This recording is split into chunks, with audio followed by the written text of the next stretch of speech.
은혜 받으시기 바랍니다.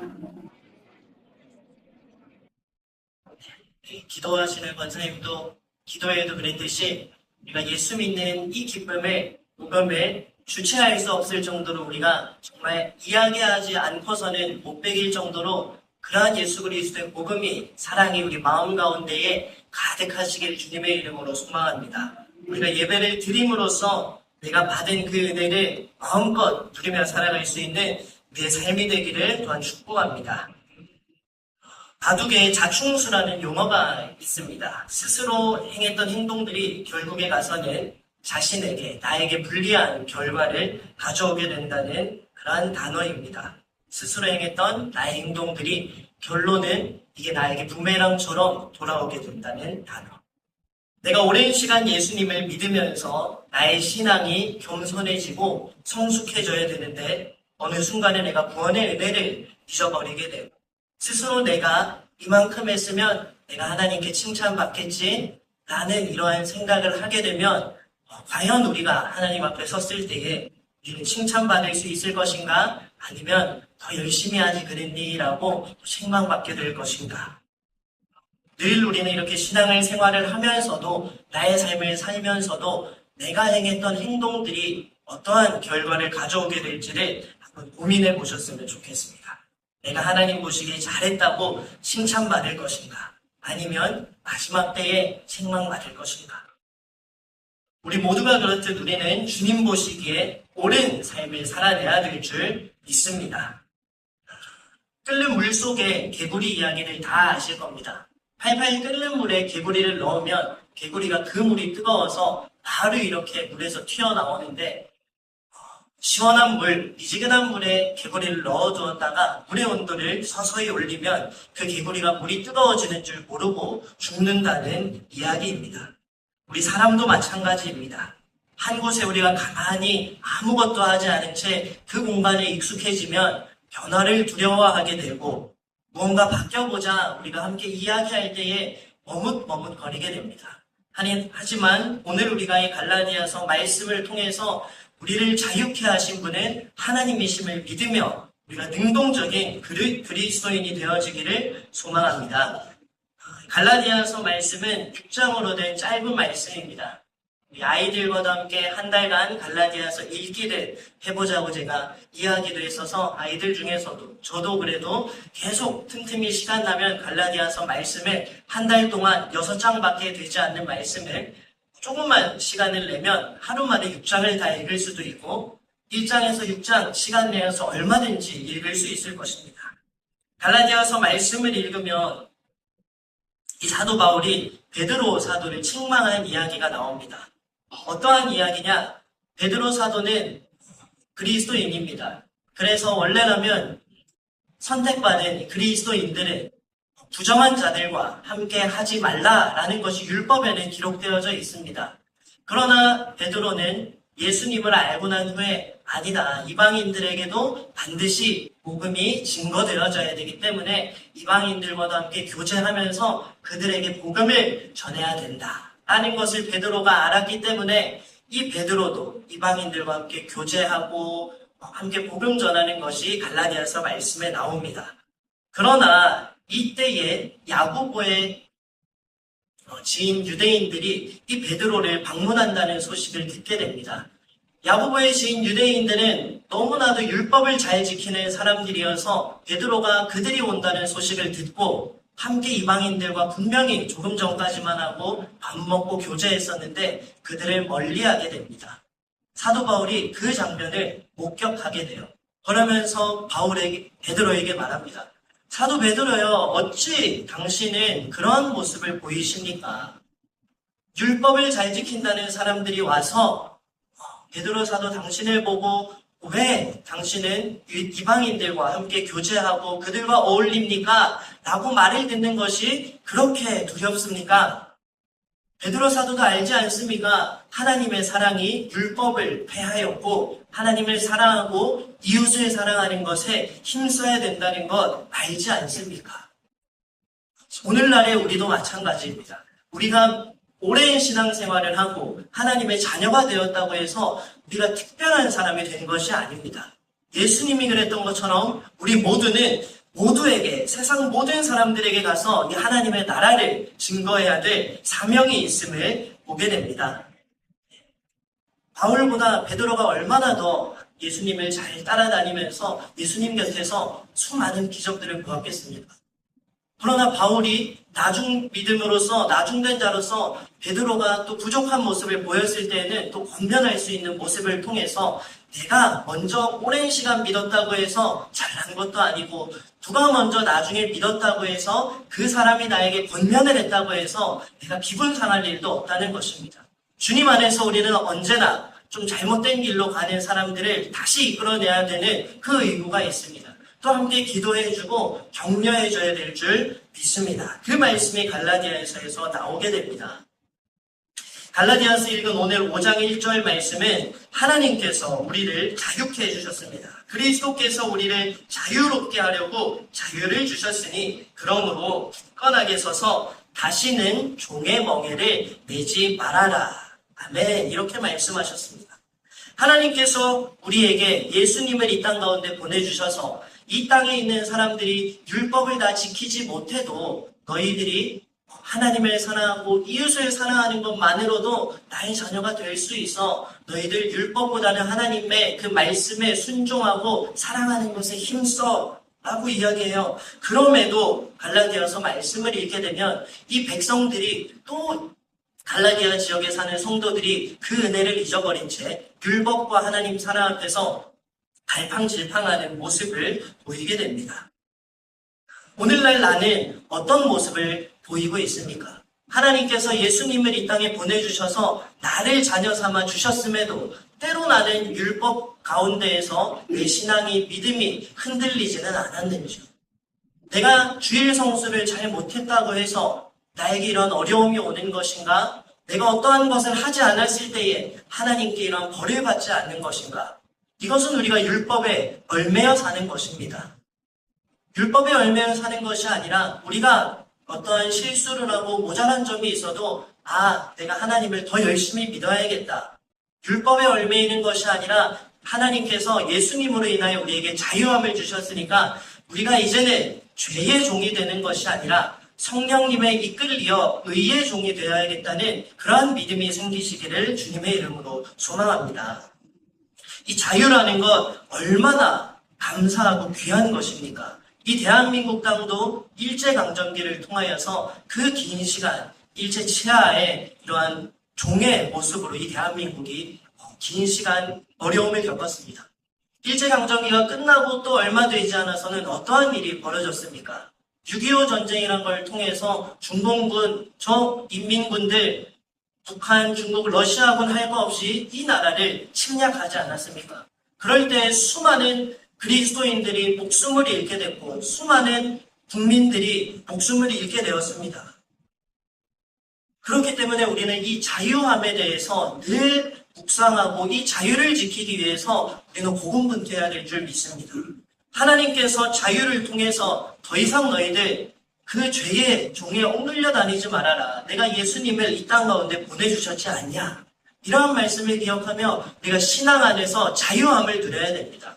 자유란 것은 방종이 아니라 이 그리스도 안에서의 자유는 이제는 우리가 성령님의 손에 이끌리어 살아가야 되는 줄 믿습니다. 이전에 예수님 몰랐을 때는 내가 율법에 의해서 왔다 갔다 하면서 이렇게 해도 될까 저렇게 해도 될까 내가 신앙생활을 오래 해서 나의 신앙이 무뎌져 버렸는데 다시 한 번 더 오늘 이 말씀을 통해서 내 신앙이 회복되어지고 내가 할 수 있는 것들을 하나 둘씩 실천하고 결단하는 시간이 되시기를 소망합니다. 조금 전에 대한민국의 이런 옛날에 지나갔던 일들을 이야기했습니다. 얼마나 이 나라가 소중합니까? 나라가 있어야지 교회가 있고 가정이 있고 내가 살고 있는 이 상주시가 있는 것입니다. 한 가지 물어보겠습니다. 대한민국이 있기에 자랑스러우십니까? 네. 우리가 이 나라가 있다는 것에 우리 마음에 감격이 있고 자랑스러워져야 됩니다. 대한민국 국민인 것이 그렇다면 자랑스러우십니까? 내가 살고 있는 그러면 이 상주시에 내가 한 사람의 시민으로서 살 수 있다는 것은 자랑스러우십니까? 총리교회 한 성도로서 내가 이곳에서 자고 나라고 신앙을 배울 수 있다는 것 또한 우리들에게는 자랑이고 감격이십니까? 나의 가정이 있고 하나님께서 나의 남편을 허락하시고 아내를 허락하시고 나에게 귀한 자녀들을 허락하신 것이 불평과 불만이 아니라 감사와 찬양으로 하나님께 내가 자랑할 만한 것이라고 여러분들이 떳떳하게 이야기할 수 있으시겠습니까? 우리가 다 아멘으로 그렇습니다. 주님, 나에게 대한민국을 허락하여 주시고 상주시를 내가 살 수 있는 한 사람의 시민으로서 또한 나에게 이곳에서 하나님 말씀을 듣고 배우고 우리가 함께 연합할 수 있는 교회를 허락하심에 감사합니다. 더 나아가 하나님 나에게 이러한 가정을 허락하여 주심에 감사합니다. 누가 믿고 안 믿고를 떠나서 하나님께서 하나님의 뜻에 합력하여 여러분들에게 모든 가정을 허락하셨습니다. 믿지 않는 분들이 있다면 추후의 문제입니다. 믿는 우리들이 먼저 우리의 가정을 위해서 기도해야 될 줄 믿습니다. 우리 교회를 위해서, 상주시를 위해서, 나라와 민족을 위해서 기도하는 것이 우리에게 자유를 허락하신 그 하나님의 말씀에 우리가 순종하는 것임을 고백하게 됩니다. 이러한 자유가 당연히 내가 누려야 되는 것이라고 착각하면 안 됩니다. 여기 있는 어른 세대분들은 모두가 이 자유가 얼마나 소중한 것인지를 뼈저리게 아실 것입니다. 우리 얼마 전에 나라에 이러한 6.25 이런 행사를 하면 우리 장로님께서 또 이렇게 참전 용사를 하셨던 것으로 인해서 상을 받았다는 것도 이야기를 듣게 됐는데 저도 그렇고 모든 젊은 세대들은 그러한 자유를 와닿지가 않아요. 전쟁을 겪어보지도 않고 너무나도 좋은 환경에서 컸다 보니까 이 대한민국은 원래 잘 살았던 나라, 원래 우리가 눈뜨고 교회 나오는 것이 너무나도 당연시한 것, 이렇게 생각을 하게 되는데 그렇기 때문에 여러분들이 더 그러한 것들을 자녀들에게, 교회 학교 아이들에게도 모습으로서 이야기로서 계속 이야기해줘야 된다는 것입니다. 우리가 성경 말씀에서도 족보도 나오고 역사서도 나옵니다. 갈라디아서 말씀을 제가 6장 말씀을 계속 읽어보니까 갈라디아서 말씀만 읽어도 내가 믿음으로 하나님의 자녀로서 살아야겠다는 이 마음이 들었는데 그런 마음보다는 우리가 성경 66권 모두가 다 하나님의 말씀이지 않습니까? 이 말씀 안에서 하나님이 섭리하신 이야기들이 다 나와 있기 때문에 우리가 말씀을 읽어야 됩니다. 말씀을 주야로 묵상할 때에 하나님께서 어떻게 이 땅을 창조하시고 창세기부터 요한계시록까지 하나님께서 이 말씀을 써내려 가셨을까? 말씀을 통해서 역사를 알게 되고 그리스도인으로서 살아가야 될 정체성을 알게 될 것입니다. 한 권의 성경 갈라디아서 말씀만 읽어도 큰 은혜를 받게 되는데 66권의 말씀을 우리가 매일매일 묵상하게 되면 하나님의 위대하심에 우리가 어찌 교만해질 수 있고 우리가 어찌 사랑 없이 살 수 있겠습니까? 그렇게 우리는 늘 말씀을 가까이 하시기를 소망합니다. 수동적인 나의 신앙들, 내가 무언가를 바라기 위해서 교회당에 나오고 기도하는 것이 아니라 주님 주신 그 은혜에 감격하여서 감사하여서 내가 참을 수 없을 것 같아서 주님께로 나아오는 귀한 성도님들 되시길 축복합니다. 누가 나를 대신해서 무언가를 해주는 것이 아니라 이제 이만큼 믿었던 우리들은 스스로 우리가 기도할 줄 알아야 되고 복음 전할 줄 알아야 됩니다. 무언가를 섬길 때에도 내가 손해보겠지라는 마음을 가지는 것이 아니라 내가 손해를 설령 볼지언정 예수님 또한 손해를 보면서까지 나를 사랑해 주셨구나를 깨달으시기를 소망합니다. 갈라디아서에서 율법이라는 게 참으로 많이 나옵니다. 갈라디아서 외에도 율법이라는 게 많이 나오죠. 그로 인해서 믿는 그리스도인들이 갈등을 많이 합니다. 율법을 잘 지켜야 되느냐, 613가지가 있다고 하죠. 지켜야 될 것, 지키지 말아야 될 것 너무나도 많지만 하나님께서 딱 2가지 주셨습니다. 너희들 하나님 사랑하고 이웃을 사랑해라.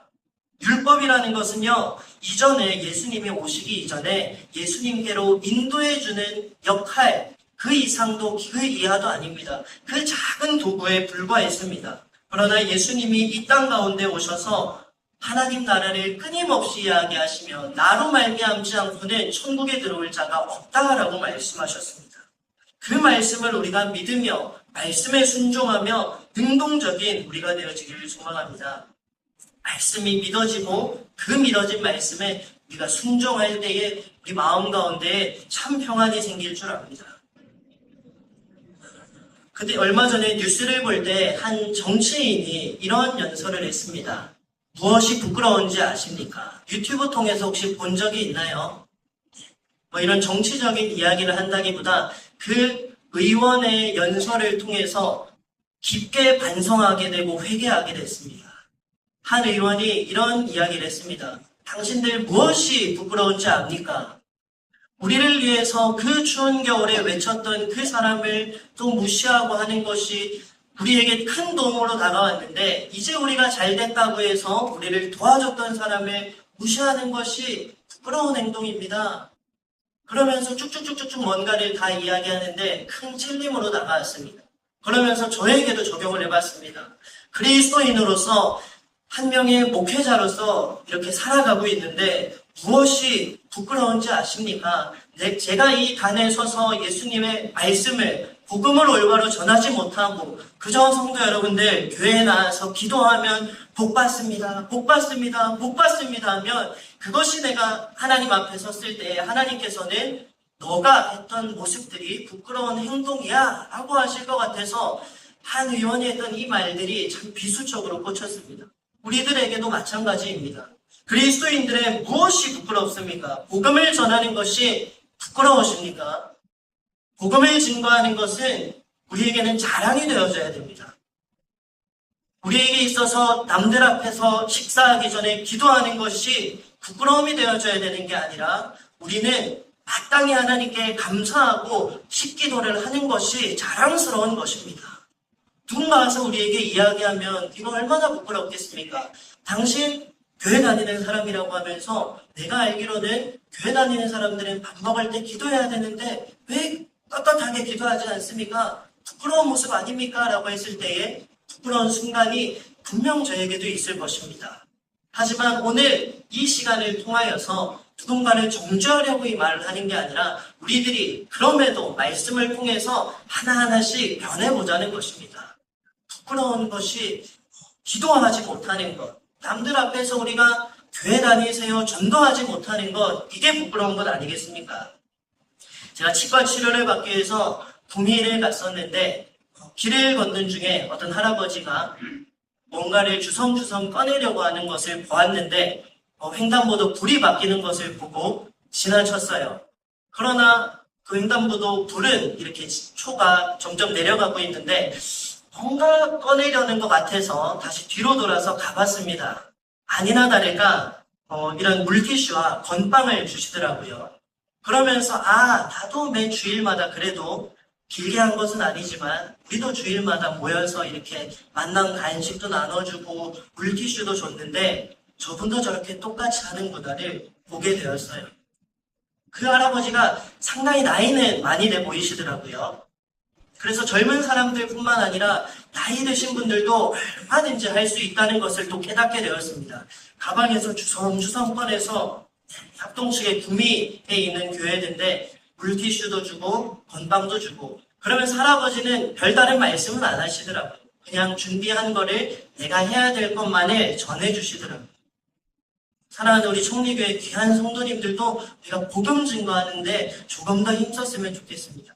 나이가 많다고 못하는 것은 아니더라고요. 자, 그 할아버지가 어느 정도 연세가 되셨는지 말씀은 여쭤보지는 못했지만 어떠한 분이 제가 사진을 함께 찍어보지는 못했지만 백발의 나이가 지긋하신 분이셨습니다. 어디서든 여러분들 교회에 많이 구비되어져 있습니다. 매주 주일날 못하여도 챙겨가세요. 가방 속에 챙겨가서 하나든 두 개든 챙겨가 보는 거예요. 그래서 하나, 둘 내가 주중에 누군가에게 전해주는 것부터 시작하셨으면 좋겠습니다. 전도에는 여러 방법이 있는 게 아니라 물어보고 전도 세미나 가봐도 가장 중요하게 이야기하는 것이 뭔지 아십니까? 모든 일이 다 마찬가지겠지만 실천하고 행동하는 것입니다. 우리가 아무리 전도하자고 구호제창을 해도 누구 한 명 나가서 안 하면 그 3년 동안 우리가 외쳤던 구호는 그냥 우리 입에서 나오는 말에 불과합니다. 그러나 누군가가 교회에서 준비한 것이 있어서 들고 한 영혼에게 주면 이게 바로 전도의 시작이 되어질 줄 믿습니다. 오늘은 여전도의 환신 예배를 드립니다. 여전도의 전국연합회는 어떠한 일을 하고 있는 곳입니까? 우리가 늘 이러한 것을 알아야 돼요. 총리교회는 어떠한 곳이지, 상주시는 어떠한 곳이지, 내 나라 대한민국은 어떠한 곳인지를 알아야지 우리가 정체성을 가지고 살아갑니다. 그냥 태어나서 그냥 내가 엄마 아빠의 뱃속으로부터 나온 사람이에요. 그냥 내 꿈만을 쫓다가 살다가 죽는 것으로 끝나는 게 아니라 하나님의 말씀을 읽어봐도 그 재미없는 족보를 왜 집어넣겠습니까? 우리가 읽을 때에 말로도 잘 안 나오는 사람들의 이름을 왜 기록해놨습니까? 얼마나 하나님 보시기에 이러한 것들이 중요하면 역사를 기록해놓고 사람들의 이름을 말씀에 적어놓습니다. 여전도의 전국연합회 홈페이지를 들어가 보니까 여전도의 일들이 나옵니다. 가장 먼저 슬로건은 여성의 선구자, 애국하는 여성, 선교하는 여성입니다. 이걸 이제 우리가 기억하셔야 돼요.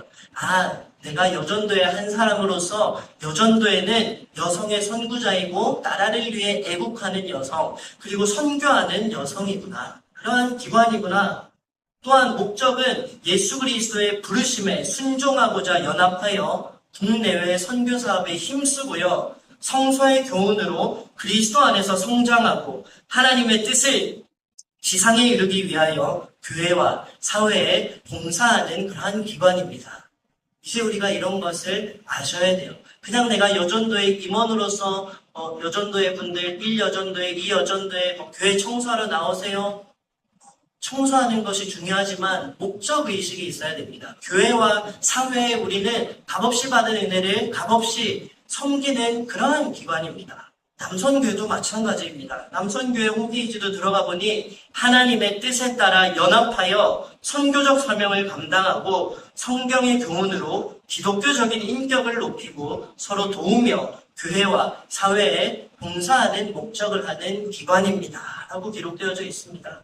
두 기관 다 마찬가지입니다. 우리가 하나님의 그 부르심에 순종한 때에 우리가 사회에도 교회에도 값없이 우리가 봉사하고 섬길 수 있는 것입니다.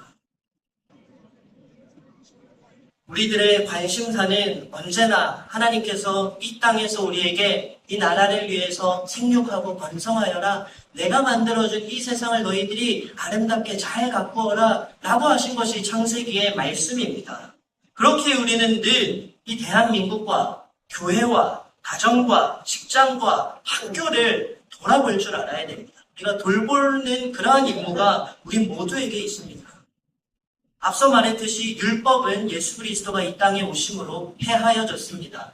우리들이 지켜야 될 것 두 가지예요. 하나님 사랑하고 이웃 사랑하는 것. 이웃 사랑하는 것은 우리가 조금만 신경 쓰면 할 수 있습니다. 내가 가진 것 나눠주고 잘 챙겨주고 권면해주고 격려해주는 것.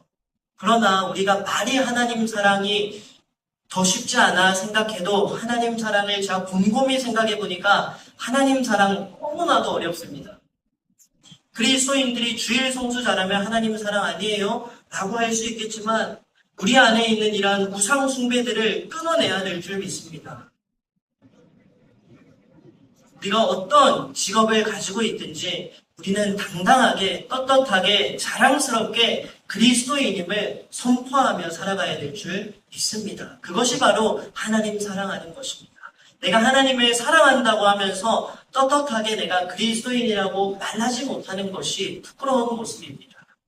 설령 내가 그리스도인이라고 했을 때 나의 작은 두 실수로 인하여 누군가가 그리스도인인 걸 알고 상처받지 않을까 이런 생각이 이제 그러한 낮은 생각에 우리 빠지는 것이 아니라 내가 설령 잘못했으면 한 소리 먹고 또 돌이키고 고치면 되는 것입니다.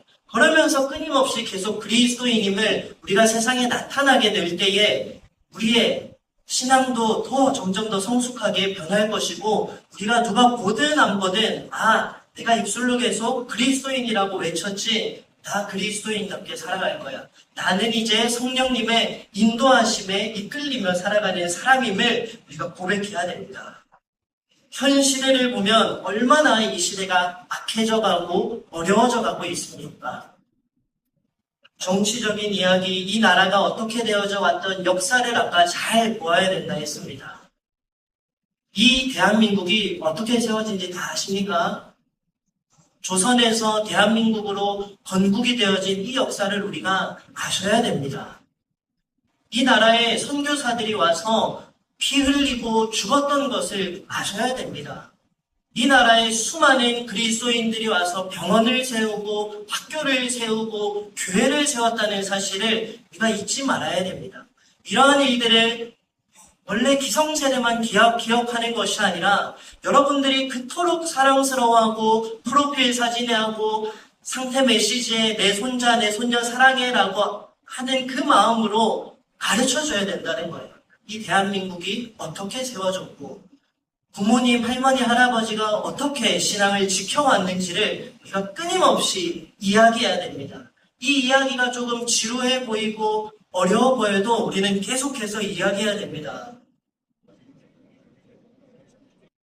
예수님 안에서 우리가 사랑한다는 것을 통해서 우리가 교회가, 목회자들이 놓쳤던 것이 하나입니다. 교회 안에 분열이 일어날까봐 우리가 자유를, 진리를 올바르게 선포하지 못했음을 고백하게 됩니다. 여러분들이 그걸 아셔야 돼요. 교회가 실수했던 것, 하나님 보시기에 부족했던 모습이 바로 이거예요.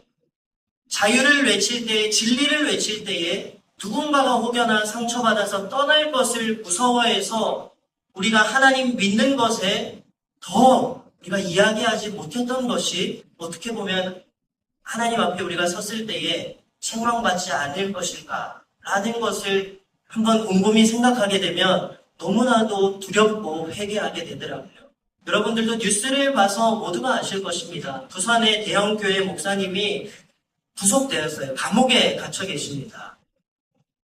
그리 잘못한 일도 아니고 벌금형으로 끝날 그러한 일들 가운데에서 대형교회 목회자가 도주할 우려가 있다고 해서 구속되어졌던 이야기들이 오늘날 2025년도 이 시대 가운데에 벌어지고 있습니다. 교회들이 하나님의 말씀을 올바로 증거하지 못하면 이 교회에서 우리가 자유롭게 예배드리고 있는 것들이 추후에는 우리가 숨어서 예배드려야 되고 이렇게 말씀을 전하는 목회자들이 다 감옥에 갈 수 있습니다. 여러분들 그때에는 어떻게 하실 겁니까? 목회자가 없어서 여러분들도 다 숨어 지낼 것입니까? 아니면 지금이라도 기회가 있을 때에 우리가 광장에 나가서 설령 외치지는 못할지언정 교회에 나와서 우리가 더 뜨겁게 기도해야 되지 않겠습니까? 하나님 이 나라를 불쌍히 여겨주십시오. 지금 이 한국 땅 가운데에 교회가 탄압받고 목회자가 감옥에 가게 되는 일들을 보게 됩니다. 교회가 압수수색을 당합니다. 당이 두 개로 나눠져 있고 몇 개가 있어도 사람이 이끌기에 모두 이렇게 진리가 있고 정직하고 정의롭지는 못하지만 그 본질 가운데에는 자유가 있어야 되고 하나님을 두려워하는 사람들이 바로 세워져야 됩니다. 왜 이런 이야기를 하냐? 우리 교회도 마찬가지입니다. 정치에게 있어서 시의원으로 있는 장로님도 있습니다. 우리가 더 떳떳해져야 됩니다. 시의원이라고 해서 내가 불교계에도 갔다가 기독교계에도 갔다가 하는 것이 아니라 그리스도인답게 우리가 살아가야 되고 우리 모두에게 이 말이 적용되어져야 됩니다.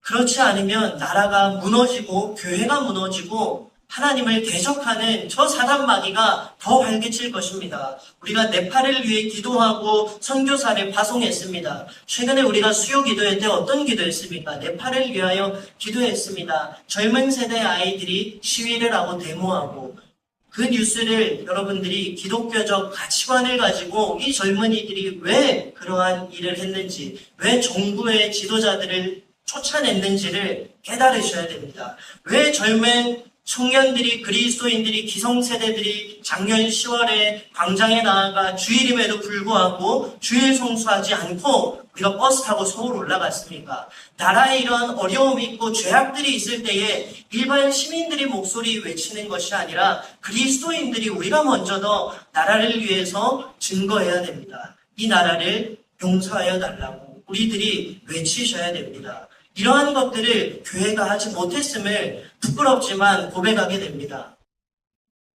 하나님을 우리는 두려워해야 됩니다. 이전의 나의 모습들은 버려야 돼요. 네팔 영상이 하나 있는데 잠깐 우리가 보도록 하겠습니다. Today I stand here with the dream of building a new Nepal, with a fire of hope and passion burning within me.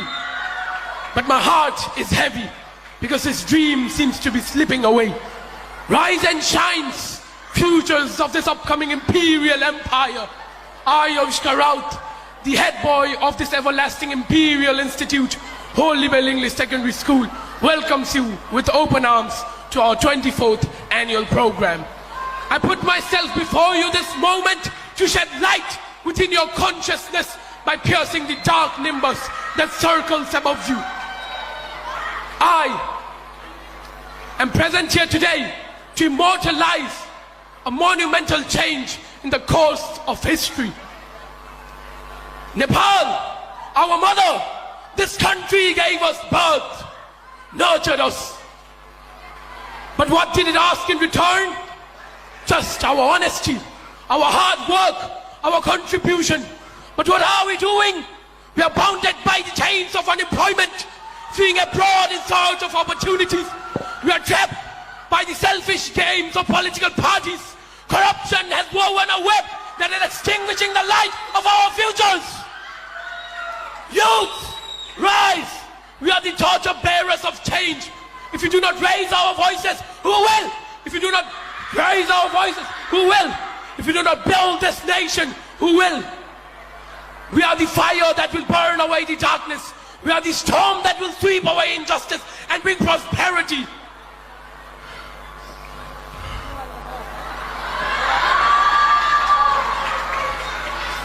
Our ancestors shed their blood to give us this nation. We cannot sell it. We cannot lose it. We are the fire. We will burn every despair away. Now we must decide. Will we? 현 시대가 너무나도 악하고 어려운 시대를 살아가고 있습니다. 저도 기성세대가 아니기 때문에 그래도 30대 초이기 때문에 여기 있는 우리 어른들이 어떻게 이 나라를 지켜내기 위해 애쓰고 힘썼는지를 알지 못하지만 젊은 청년들도 나라를 위해 이렇게 목소리를 내야 합니다. 네팔, 특별히 우리 김재호 선교사를 파송했기 때문에 네팔에서 일어나는 이러한 일들을 우리도 경각심을 가지고 이 청년들을 위해 이 시기 가운데 어떻게 보면 복음이 더 잘 들어갈 수 있게 되기를 소망합니다. 네팔의 중학교 학생이에요. 중학교 학생이 얼마나 씩씩하게 지금 이야기하고 있습니까? 정부가 부패하고 기득권들이 너무나도 자기들의 이익과 이기적인 마음 때문에 국민들을 돌보지 못합니다. 그런데다가 이 나라에는 계급사회가 아직까지 있어서 매일같이 하수구 청소하는 사람들, 어렵게 살아가는 사람들, 전기가 없는 사람들, 산속에 있는 사람들이 살아가고 있습니다.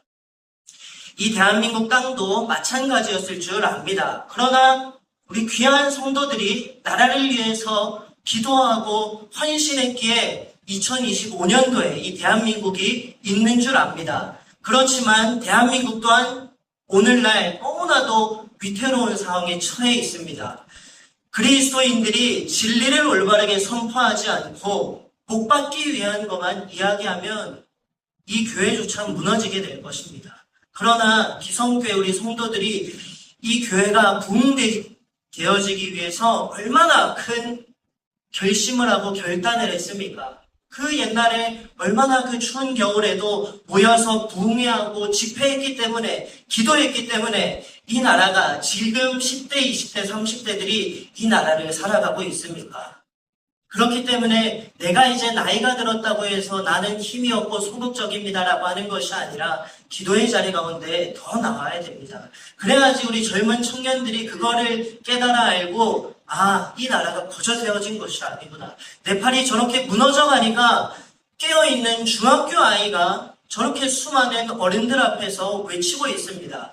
나라가 지금 무너져가고 있습니다. 공산 정권 아래, 사회주의 아래 우리가 청년들이 일자리는 없고 해외에 나아가서 노동자로 살아가야 되고 우리의 형제 자매들은 계급사회에 있어서 꿈 하나 꾸지 못하고 여러 잡신을 섬기다 보니까 예수님에 대한 그 복음조차 그들이 듣지 못한다는 것이 얼마나 어려운 현실입니까? 거기다가 우리 그리스도인들은 네팔에 가면, 아프리카에 가면 복음 전하는 게 너무 힘들어하면서 선교사마저 가지 않고 복음마저 들어가지 않는다면 우리들에게는 그것이 얼마나 부끄러운 일이겠습니까? 오늘 말씀을 통해서요, 우리는 약하고 천박한 초등학문을 돌아가야 됩니다. 율법의 종노릇을 이제 폐해버려야 됩니다. 적대자들은요, 그리스도인이 할례 받아야 한다고 주장했지만 문제는 할례 하나에서 끝나지 않았습니다. 할례 받는 것으로 끝나는 것이 아니라 저 교묘한 사람들은 너희들 율법 전체를 지켜야 그리스도인 아니냐 하는데 하나님께서 단호히 말씀하셨습니다. 예수 외에 구원은 없다. 너희들 예수 잘 믿어야 된다. 여러분들에게 책 2권만 소개해 드립니다. 복음을 부끄러워하지 않는 그리스도인, 이 책 한 권이 있습니다. 챕터에는 복음을 부끄러워하지 말아야 할 도전들, 마지막에는 확실한 하나님의 최후 승리입니다. 복음이란 것 때문에 우리가 참으로 많은 어려움을 겪게 되고 세상의 사람들이 손가락질하고 바보라 해도 결국 우리들은 복음 하나 믿고 살아가야 됩니다. 왜? 결국은 최후 승리는 하나님께서 하실 거기 때문에 우리가 어떠한 어려움이 반드시 이 대한민국 땅에도 오게 될 것입니다. 네팔에 지금 그러한 상황이 왔습니다. 하지만 젊은 청년들이 지금 일어나서 외치고 광장에서 하고 있고 대한민국 지금도 마찬가지입니다. 우리는 시골에 있어서 잘 모르지만 지금 많은 크리스천들이 일반 대학생들이 광장에 나아가 외치고 있습니다. 돌이켜야 됩니다. 죄에서 멀어져야 됩니다. 이 자유 거저 얻어진 게 아니라 우리의 선조들이 피땀 눈물을 흘려 지켜낸 나라입니다. 라고 외치고 있어요. 복음을 부끄러워하지 않는 그리스도인 책 한 권과 올바른 기독교 정치관이라는 책입니다. 우리가 하나님의 말씀을 읽고 기독교 신앙을 가지고 우리가 이 나라를 바라봐야 되고 교회에서 기도해야 됩니다.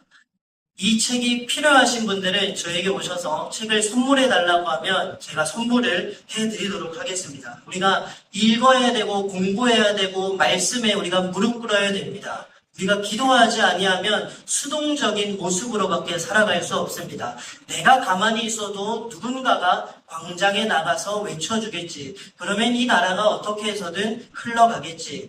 우리가 정치인이 주는 자그마한 돈에 우리가 현혹되어져서 이 정도만 받고 하면 내가 안락한 삶을 살 수 있겠지. 끓는 물의 개구리처럼 그러다가는 이 나라가 무너지고 교회가 무너집니다. 이 땅에 목회자는 없고 소망은 없어지게 됩니다. 여전도회와 남선교회와 교회와 우리 그리스도인들이 존재하는 목적은 무엇이겠습니까? 하나님 말씀 붙들고 우리가 빛이신 예수 그리스도를 끝까지 증거하는 것임을 고백하게 됩니다. 그렇게 우리가 매주 수요일이든 주일이든 새벽이든 나와서 누가 기도하냐를 눈두고 보고 있는 것이 아니라 내가 먼저 나와서 기도해야 됩니다. 예수님 이 땅에 계시면서 제자들과 함께 하시다가 주님은 주님의 사명을 다 하시고 주의 전으로 가셨습니다. 그럴 때 제자들이 이제 뭘 해야 되죠 하면서 나를 이끌어줬던 리더가 없어서 그들이 아무것도 안 하고 가만히 있었던 것이 아니라 그들이 이제는 부활하신 예수님을 보고 우리가 이제는 움직여야 되구나, 능동적인 그리스도인이 되어야겠구나로 변화되어집니다. 그때 그들이 죽음도 두려워하지 않고 제자들 모두가 다 순교하고 끝까지 주님의 복음을 증거한 줄 압니다. 목회자가 반드시 또 교회에 필요하겠지만 우리들이 기억해야 될 것은 목회자를 바라보는 게 아니라 하나님의 말씀을 바라봐야 됩니다. 저희들이 여기서 영원히 있을 수 없습니다. 여러분들 또한 영원히 있을 수 없습니다. 그렇기 때문에 우리는 다음 세대를 길러내야 되고 내가 없을 때에 이 교회가 기도할 수 있는 교회가 될 수 있도록, 말씀이 있는 교회가 될 수 있도록 우리가 끊임없이 교회 공동체에서 훈련하는 것이 기도하는 것, 말씀 우리가 이천독 하자고 하는 것이 그냥 나의 영적인 성장만을 위해서 하는 것도 있겠지만 우리가 계속 읽는 것을 주보에 누군가 몇 독했습니다라고 왜 기재하겠습니까? 한번 생각을 해보십시오. 어린아이들이 봤을 때 청리교회 어른들은, 할머니 할아버지들은 저분들은 말씀 읽는구나. 그러한 것을 보고 아이들도 우리들도 저분들처럼 말씀 읽어야겠구나. 교회 나와서 기도하고 우리가 마트 앞에서 전도하고 빚게 뜨는 것 부끄러운 일이 아니구나. 우리가 더욱더 당당해져 가야 되는 우리 귀한 성도님들 되어지기를 축복합니다. 우리가 3가지 해야 됩니다. PPT에 적혀 있습니다. 우리가 이 3가지 한 번만 읽어보겠습니다. 능동적인 그리스도인이 되기 위해서 첫 번째는요, 날마다 하나님 말씀 읽기입니다. 두 번째는 하나님 말씀대로 우리가 순종하기이고요. 세 번째가 하나님 말씀을 전하는 것입니다. 다 알고 있는 거고 어려운 것이 하나도 없습니다. 예수님 오래 믿었다고 하는 사람들 날마다 우리 하나님 말씀 읽지 않습니까? 그러나 말씀대로 순종하는 것 조금 어렵지만 그래도 우리가 아까 말한 것처럼 실천해야 됩니다. 말씀 한 절이라도 매일 우리가 읽어보는 것. 내가 한 사람에게라도 가서 물티슈든 과자라든 전해주는 것. 내가 한 영혼을 위해서라도 기도하는 것. 내가 교회에 와서 무언가 떨어진 것들이 있다라면 주는 것. 그게 바로 하나님 말씀에 순종하는 것입니다. 끝으로 하나님 말씀을 전하는 것입니다. 이것 외에 우리가 할 수 있는 것들이 없습니다. 이 3가지만 잘 해줘도 대한민국 다시 일어날 수 있고 한국 교회가 변화되어질 수 있고 내 나라, 내 가정, 나 자신이 변화되어질 줄 믿습니다. 함께 기도하겠습니다.